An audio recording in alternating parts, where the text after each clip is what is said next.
Hello, good morning class. Now today's start the topic again genetic code. तो हमने genetic code के बारे में डिस्कस किया और करेक्टरिस्टिक्स के बारे में मैंने आपको बताया था कि जेनेटिक के कोड प्रेजेंट ऑन mRNA और ट्रिपलेट्स होते हैं और हैविंग इंफॉर्मेशन ऑफ ट्रांसलेशन, इसमें ट्रांसलेशन प्रोटीन सिंथेसाइज करने की इंफॉर्मेशन होती है।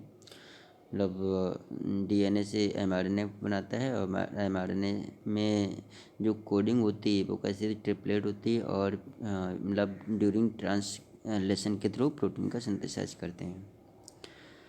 दे आर डिजेनरेटिव। ये कैसे होते हैं डिजेनरेटिव? मैंने आपको बताया था कि मतलब एक के जेनेटिक कोड में 3 न्यूक्लियोटाइड्स होते हैं, ठीक है। एक जेनेटिक कोड में 3 न्यूक्लियोटाइड्स होते हैं और एक न्यूक्लियोटाइड्स एक जेनेटिक कोड में 3 नाइट्रोजन बेस होते हैं और 3 न्यूक्लियोटाइड्स होते हैं, ठीक है।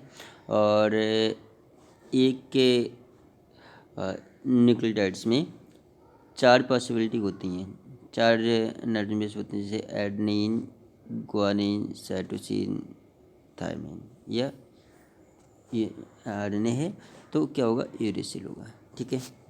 तो इसमें भी मान लीजिए adenine, guanine, cytosine, uracil, adenine, guanine, cytosine और यूरेसिल, ठीक है। सभी में 4 पॉसिबिलिटी होती हैं। 4 इंटू 4 कितना हो जाएगा, 64, ठीक है। टोटल जो जेनेटिक कोड होते हैं, टोटल जेनेटिक कोड कितने होंगे, 64 होते हैं, ठीक है। और एक जेनेटिक कोड एक अमीनो एसिड को रिप्रेजेंट करेगा, आप जानते हैं। और जो जेनेटिक कोड कैसे होते हैं, ट्रिपलेट होते हैं और टोटल जेनेटिक कोड 64 हुए, ओके। तो यहाँ पर इतना आपने जाना कि एक के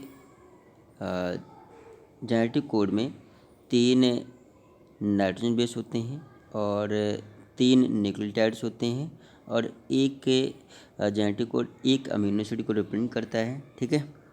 लेकिन टोटल अमीनो एसिड कितने हुए, 20 अमीनो एसिड होते हैं।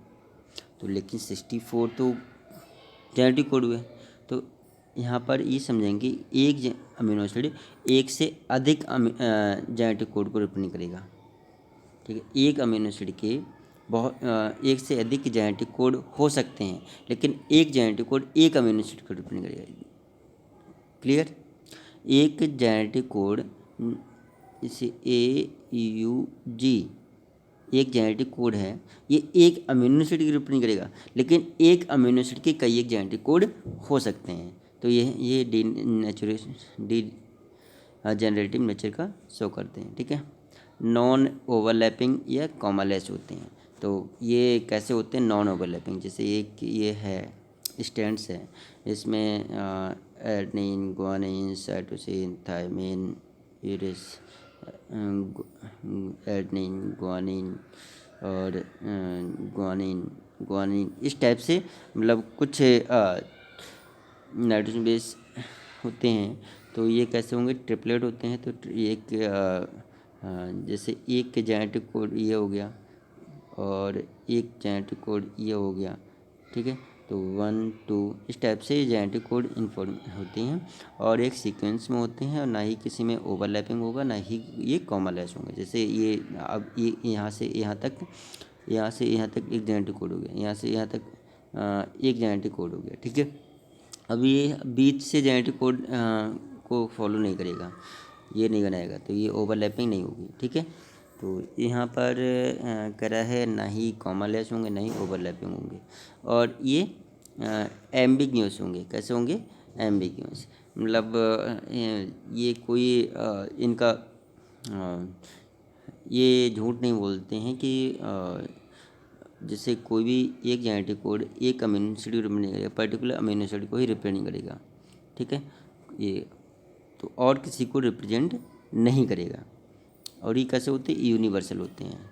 यूनिवर्सल मतलब हमारा जो जेनेटिक कोड जिस अमीनो एसिड रिप्रेजेंट करेगा, जो अमीनो एसिड बनाएगा वही अमीनो एसिड या वही जेनेटिक कोड लाइक बैक्टीरिया में या फिर वायरस में या किसी अनदर ऑर्गेनिज्म में वही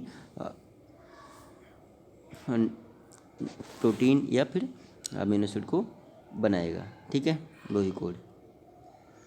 तो हमने इसके बारे में बताया, करेक्टरिस्टिक्स के बारे में पढ़ा। The degeneracy of genetic code first time discovered by, degeneracy के बारे में किसने बताया कि वर्नफील्ड एंड नायरनबर्ग में बताया था, ठीक है, कि ये सम जेनेटिक कोड और एम्बिगुअस, कुछ जेनेटिक कोड कैसे होते हैं, एम्बिगुअस होते हैं, और रिडंडेंसी होते हैं, जेनेटिक कोड होते हैं, ठीक है। जेनेटिक कोड और यूनिवर्सल इन नेचर, ये आप जानते हैं कैसे होते हैं, यूनिवर्सल इन नेचर के होते हैं। Not overlapping codons are present in, वैसे अभी अपने करेक्टरिस्टिक्स के बारे में पढ़ा कि कोई भी किसी भी ऑर्गेनिजम्स में ओवरलैपिंग नहीं होते हैं, जेनेटिक कोड कभी भी ओवरलैपिंग नहीं करते हैं, लेकिन बैक्टीरियोफेज 5174 में ये ओवरलैपिंग करते हैं। Overlapping codons are present in bacteriophage 5174, ये ध्यान रखना। ओवरलैपिंग जेनेटिक कोड किस में करेंगे, 174 5174 बैक्टीरियोफेज में। There are 64 genetic code, 61 codons से 4 अमीनो एसिड है, मतलब 61 तो अमीनो एसिड रिप्रेजेंट करेगा जिस सेंस कोडॉन, और 3 और नॉन सेंस कोडॉन होते हैं, स्टॉपिंग कोडॉन या नॉनसेंस कोडॉन, टर्मिनेटिंग कोडॉन होते हैं, जैसे UAA, UAG, UGA, ये नॉनसेंस कोडॉन या टर्मिनेटिंग कोडॉन्स होते हैं 3, और 61 ये अमीनो एसिड को रिप्रेजेंट करते हैं। 5 और पंक्चुएंस कोडॉन, मतलब AUG, GUG, UAA, UAG, और ये पंक्चुएंस कोडॉन होते हैं, ठीक है। Methionine except methionine and tryptophan, all of the amino acid are coded by more than one amino acid। जो मेथिओनिन और ट्रिप्टोनिन अमीनो एसिड होता है, मेथिओनिन और ट्रिप्टोफैन जो अमीनो एसिड होता है, मेथिओनिन और ट्रिप्टोफैन अमीनो एसिड होगा, केवल एक ही कोडॉन्स को रिप्रेजेंट करेगा, जेनेटिक कोड को रिप्रेजेंट करेगा, एक से अधिक जेनेटिक कोड को रिप्रेजेंट करेगा, लेकिन अनदर जितने भी अमीनो एसिड होंगे उनसे बहुत सारे जेनेटिक कोड रिप्रेजेंट करेगा, ठीक है।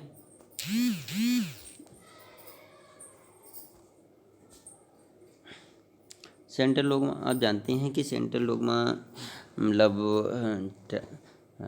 रेप्लिकेशन होता है, DNA से DNA बनना रेप्लिकेशन, DNA से mRNA बनना ट्रांसक्रिप्शन, और mRNA से प्रोटीन का सिंथेसिस करना ट्रांसलेशन, ये सभी जानते हैं। लेकिन the path of phylogenetic information been termed by Crick ने बताया था, सेंट्रल डोगमा के बारे में बताया था कि मतलब एक जेनेटिक इंफॉर्मेशन फ्लो करता है एक पाथ के फॉर्म में, एक साइकिल के फॉर्म में, तो it represent unidirectional flow of genetic information. तो DNA perform 2 types of activity, DNA होती है 2 टाइप की एक्टिविटी परफॉर्म करता है, एक ऑटो कैटालिटिक है, हेट्रो कैटालिटिक, ठीक है। तो ऑटो कैटालिटिक के जो होते हैं, ऑटो मीन्स सेल्फ है, जानते हैं कि DNA से DNA का बनना क्या कहलाता है, रेप्लिकेशन कहलाता है, ये ऑटो कैटालिटिक कहलाएगा, ठीक है। हेट्रो कैटालिटिक क्या होगा, DNA से mRNA का बनना क्या कहलाएगा, हेट्रो कैटालिटिक कहलाता है। तो DNA से DNA बनना रेप्लिकेशन कहलाता है, और DNA से mRNA बनना ट्रांसक्रिप्शन कहलाता है। तो ये replication during transcription, replication auto catalytic कहलाएगा और ट्रांसक्रिप्शन हेट्रो कैटालिटिक कहलाता है, ठीक है। तो रेप्लिकेशन आप जानते हैं, ये DNA से DNA बनना रेप्लिकेशन कहलाता है, DNA से mRNA बनना ट्रांसक्रिप्शन कहलाता है, mRNA से प्रोटीन का सिंथेसिस करना ये ट्रांसलेशन कहलाता है। तो ऑटो कैटालिटिक और हेट्रो कैटालिटिक, इसके बारे में मैंने आपको बता दिया, ठीक है। नेक्स्ट आप जानते हैं कि जो यहाँ पर ये क्या है, DNA है, DNA का ट्रांसक्रिप्शन होता है डीएनए का ट्रांसक्रिप्शन होगा और एमआरएनए में प्रोटीन आरएनए बनाएगा, आरएनए का ट्रांसलेशन होगा और प्रोटीन का सिंथेसाइज करेगा, प्रोटीन सिंथेसाइज होगा। ठीक है, ये आप जानते हैं। लेकिन ये क्या करते हैं कि a gene express itself by the way of transcription and translation. क्या करते हैं, जीन एक्सप्रेस करते हैं। किसने बताया था? Berry and Commoner. Berry and Commoner proposed cyclic pathway flow of genetic information.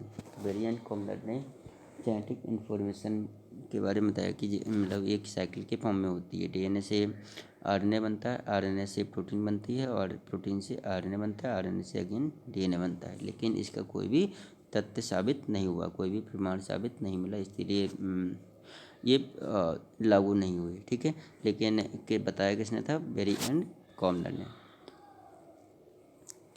आप जानते हैं कि जो डीएनए होते हैं, the strands of DNA has direct synthesis of the mRNA. तो डीएनए से क्या बनता है? एमआरएनए बनता है बाय द ट्रांसक्रिप्शन प्रोसेस। तो complementary base pairing of the is called the template strand. एक ऐसे होते हैं टेम्पलेट स्ट्रैंड होते हैं। तो ये मैंने आपको बताया भी था कि डीएनए से क्या बनता है? एमआरएनए बनता है। डीएनए से एमआरएनए बनता है। ठीक है, बाय द ट्रांसक्रिप्शन प्रोसेस। तो ये डीएनए के जो स्टैंड होता है, डीएनए के जो स्टैंड होता है, तो ये हमने मान लिया बहुत स्टैंड्स हैं डीएनए के। ये अपने बहुत स्टैंड्स क्या मान लिए? डीएनए के मान लिए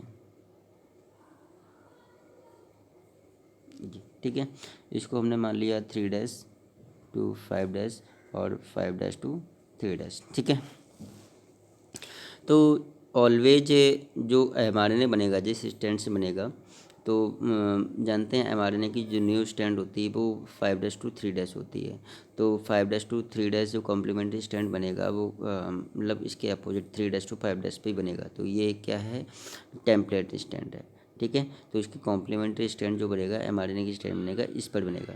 तो यहाँ से हमने ये जो स्टैंड्स बनाएंगे, ये वाली जो स्टैंड बनाएंगे, तो ये क्या होगी? कौन सी स्टैंड होगी? एमआरएनए की स्टैंड बनेगी, एमआरएनए की स्टैंड बनेगी।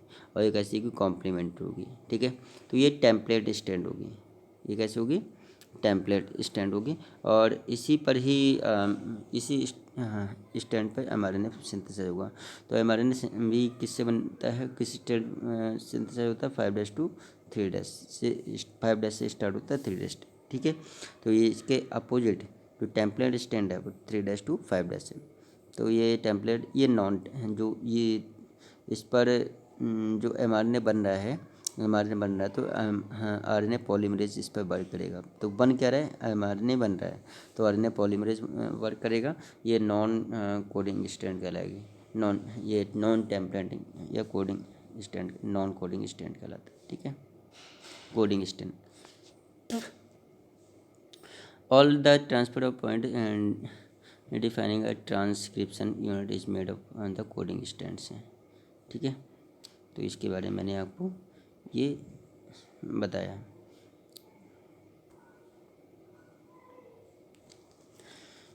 लेकिन इन 1964 में Temin report the result flow of genetic information. तो टैमिन ने 1964 में बताया कि हम अभी तो हमने ये देखा कि डीएनए से एमआरएनए का फॉर्मेशन होता है बाय द ट्रांसक्रिप्शन। ठीक है, ट्रांसक्रिप्शन। लेकिन टैमिन ने result flow of the genetic information from RNA से डीएनए इन रेट्रोवायरस, कुछ वायरसेस में बताया कि आरएनए से डीएनए बनता है। तो ये किसमें होता है? Reverse transcription. ये तो ट्रांसक्रिप्शन होगा, इस ये प्रोसेस को ट्रांसक्रिप्शन कहते हैं और इसको रिवर्स ट्रांसक्रिप्शन कहते हैं। ठीक है, इसको क्या बोलते हैं? Reverse transcription. तो किसने बताया था? साइंटिस्ट टैमिन ने बताया। This is called reverse transcription. In this process DNA form to mRNA, मतलब DNA is formed on RNA templates. जो डीएनए के टेम्पलेट्स, आरएनए टेम्पलेट्स, तो आरएनए के टेम्पलेट्स पे क्या बनेगा? डीएनए बनेगा। From this diamond got Nobel prize में मिला था 1975 में। In this process enzyme reverse transcription use, ठीक है।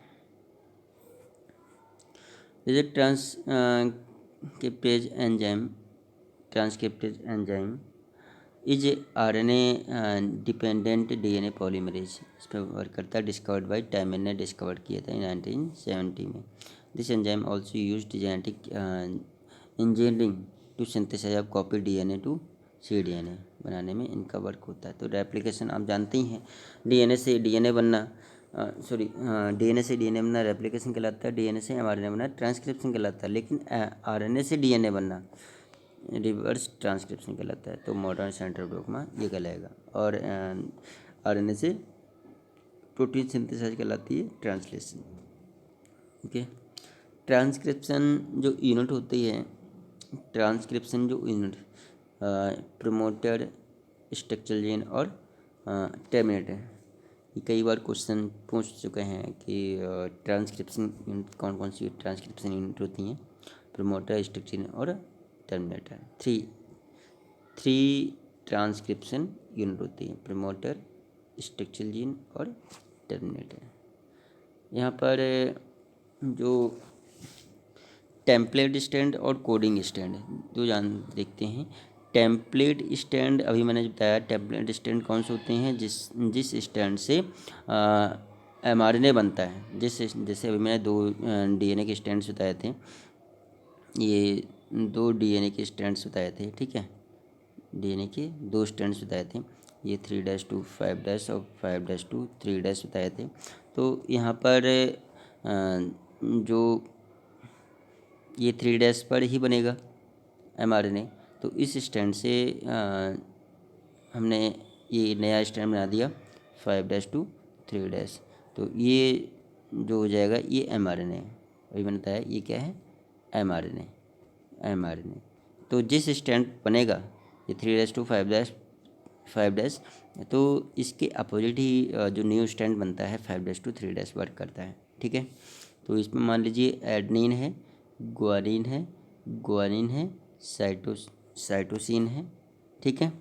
तो यहाँ पर एडनिन जगह पर क्या आएगा, यूरेसिल आएगा, ग्वानिन साइटोसिन आएगा, ग्वानिन साइटोसिन ग्वानिन, इस टाइप से, ठीक है। तो इस टाइप से ये पेयरिंग करते हैं mRNA, तो एडनिन जगह पर यूरेसिल आता है, ओके। तो ये टेम्पलेट स्टैंड कहलाता है, जिस स्टैंड पर mRNA बनता है वो टेम्पलेट स्टैंड कहलाता है, और जिस स्टैंड पर mRNA नहीं बनता है ये कोडिंग स्टैंड कहलाएगा। तो टेम्पलेट स्टैंड कौन सा होता है, तो कोडिंग स्टैंड कौन सा होता है, टेम्पलेट स्टैंड 3' to 5' कहलाएगा, और कोडिंग स्टैंड 5' to 3' कहलाता है। ये भी आपको मालूम चाहिए कि कोडिंग स्टैंड कौन सा होता है और टेम्पलेट स्टैंड कौन सा होता है, ठीक है। तो यहाँ पर आप जानते हैं 3' to 5' क्या है, टेम्पलेट स्टैंड है, 5' to 3' क्या है, ये कोडिंग स्टैंड। 2 स्टैंड होते हैं DNA के, एक टेम्पलेट स्टैंड और दूसरा कोडिंग स्टैंड। तो यहाँ पर ट्रांसक्रिप्शन की 3 यूनिट होती हैं, एक तो प्रमोटर होता है, दूसरा स्ट्रक्चर जीन होता है, और तीसरा टर्मिनेटर होता है। प्रमोटर जहाँ से mRNA बनना स्टार्ट करता है, प्रमोटर जहाँ से mRNA का स्टार्टिंग पॉइंट प्रमोट करता है, ठीक है, ये स्टार्टिंग होती है प्रमोटर। स्ट्रक्चर जीन mRNA की कॉपी करता है और mRNA की जीन को पढ़ता है, ठीक है, और प्रोटीन सिंथेसाइज करने में हेल्प करता है। और टर्मिनेटर क्या करता है, ये स्टॉपिंग कर देता है, ठीक है, स्टॉप कर देता है प्रोटीन सिंथेसाइज करने के लिए। तो यहाँ पर ये हमने ट्रांसक्रिप्शन की 3 यूनिट के बारे में पढ़ा, और नेक्स्ट हम लेक्चर में पढ़ेंगे ट्रांसक्रिप्शन टॉपिक, ओके। थैंक्स।